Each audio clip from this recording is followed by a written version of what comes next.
Geštalto terapijoje nagrinėjame žmogaus elgesį dabartiniu momentu, čia ir dabar. Ką aš girdžiu, ką matau, ką jaučiu, apie ką galvoju. Nėra tiek svarbu, kas įvyko praeityje. Svarbiau, ką tu darai su tuo dabarties momentu. Dažnai sprendimų darymas tai atrodo lygtais šuolis per nepažintą kanalą ar griovį. Ir sprendimai dažnai daromi aplinkos įtakoje.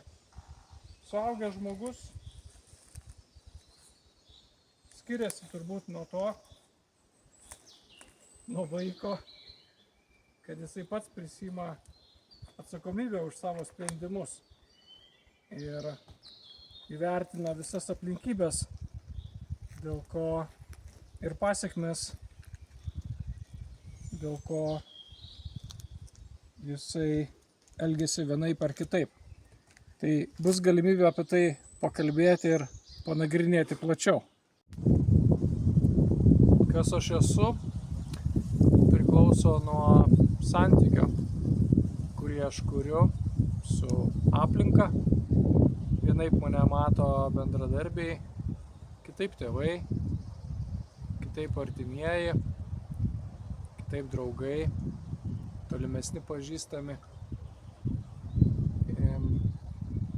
Stovykloje bus galimybė geriau suprasti, kokiais būdais ir kaip aš esu santykiuose su nepažįstamais žmonėmis, bet tai kartu ir galimybė pereiti savo